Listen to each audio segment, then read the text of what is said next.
No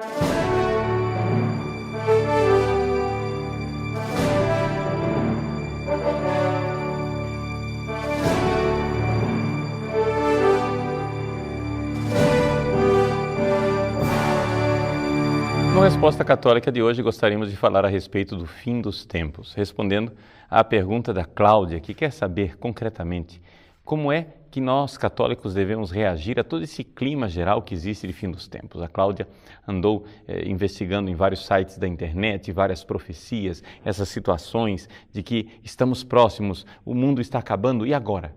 Qual é realmente a reação da Igreja? Pois bem, nós, católicos, cremos no seguinte. Em primeiro lugar, todas as gerações cristãs da história da Igreja devem viver uma certa tensão escatológica. E, em segundo lugar, todas as gerações cristãs devem compreender que nós não sabemos quando será o fim dos tempos. Explico esses dois princípios. Primeiro princípio, nós devemos viver uma tensão escatológica. Todo cristão verdadeiro deve compreender que a vinda de Jesus, em primeiro lugar, é uma boa notícia. É uma coisa boa. Os primeiros cristãos viam na vinda de nosso Senhor Jesus Cristo como uma verdadeira libertação. Portanto, não há sentido nenhum em se fazer terrorismo espiritual a respeito da vinda de Jesus. A vinda de Jesus não é algo que deve atemorizar os cristãos, mas deve ser algo que nos fala de nossa libertação. Quando ouvires falar dessas coisas, erguei vossas cabeças, pois a vossa libertação está próxima. A vinda de Jesus é uma boa notícia. A vinda de Jesus é algo que deve encher a nossa alma e o nosso coração de esperança.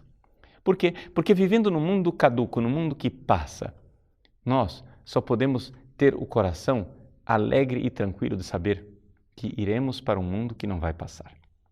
Mas o que é que nós devemos realmente entender por tensão escatológica? É uma tensão escatológica nós vermos o seguinte: nós estamos num navio afundando.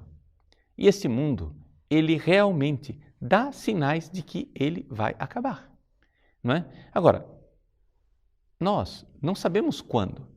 O que nós sabemos, o que nós vemos é que, se nós olharmos para toda a história da Igreja, você, em todas as gerações, vê sinais claros e concretos da caducidade desse mundo, do fato de que não podemos construir a nossa casa em cima desta areia movediça, porque a casa irá desabar.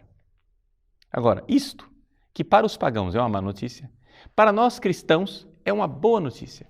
Por quê? Porque nós sabemos onde construímos a nossa casa na rocha firme da fé que gera em nós a esperança. Porque vêm os ventos, a tempestade, mas a casa não desaba. Porque nós sabemos que estamos aqui de passagem. Aqui não é a nossa pátria. A pátria é o céu. E que, portanto, nosso Senhor virá nos buscar.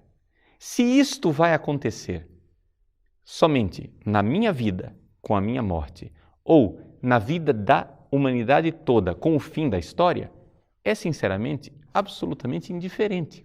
Por quê? Porque nós devemos todos viver preparados para esse encontro. Veja que a Igreja Católica, ela ensina os seus fiéis a fazerem todos os dias um exame de consciência e antes de ir para a cama, não é? Pedir perdão dos seus pecados. Por quê? Porque cada noite, cada vez que eu vou para a cama, eu faço um pequeno ensaio da morte. Eu faço uma pequena pausa na minha caminhada aqui nesse mundo que faz com que eu reflita. Eu posso me encontrar com nosso Senhor hoje. Hoje pode ser o meu último dia. Hoje pode ser o meu encontro definitivo com aquele que é a razão da minha vida. Pois bem, isto para nós é a tensão escatológica na qual nós deveríamos viver. Devemos estar a todo momento prontos para que qualquer momento seja o último momento. Seja o último momento da minha vida, seja o último momento da história da humanidade. Portanto, não há terrorismo espiritual nenhum. Há simplesmente tensão escatológica. E isso é muito bom, muito produtivo, porque faz com que nós vivamos sempre sub specie eternitatis, ou seja, debaixo do olhar da eternidade, onde cada momento adquire sentido enquanto está voltado para a vida com Deus no céu.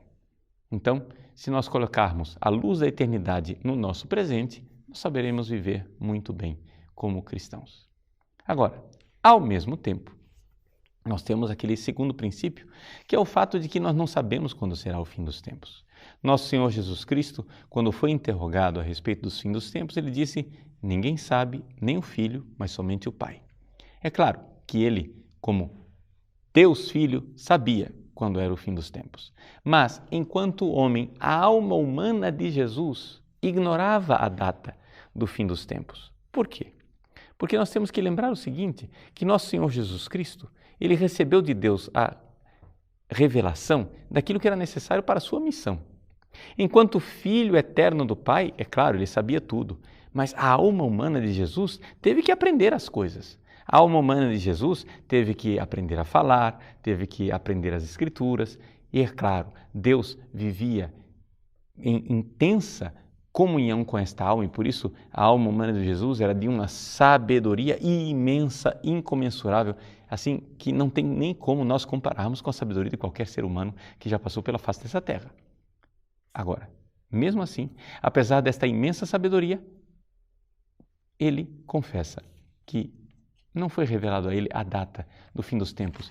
E com isso, Jesus nos ensina a sermos humildes e sabermos que viveremos aqui neste mundo, nesta permanente tensão escatológica. Por que é que Deus esconde a data do fim dos tempos? Para que nós vivamos aqui na paz e na tranquilidade e não pensemos no fim dessa história humana? Não, exatamente pelo contrário. Deus esconde a data dos fim dos tempos para que todas as gerações, ao longo de toda a história cristã, viva como sendo a última geração. Eis aí. Nós não sabemos quando será, porque devemos viver como se fôssemos a última geração. Seremos? Não sabemos. Pode ser que sim, pode ser que não, mas viveremos nessa tensão escatológica. Isso é terrorismo espiritual? Não, muito pelo contrário. Para nós é fonte de indizível alegria saber que este mundo caduco passará e virá um mundo, novo céu e nova terra, em que nosso Senhor nos introduzirá na sua vida eterna. Eis aqui a realidade cristã. Você vai dizer, mas padre, então se é assim, por que Deus demora? Bom, saibamos sofrer as demoras de Deus. Porque, como diz São Pedro na sua primeira carta, saibamos que essas demoras de Deus, essa paciência de Deus é fonte de salvação também para nós. Porque nos dá tempo de nós nos convertermos a cada dia. Cada dia um passo a mais na conversão, cada dia um passo a mais na direção da escatologia definitiva, ou seja, do mundo e da vida que virá com Deus do céu.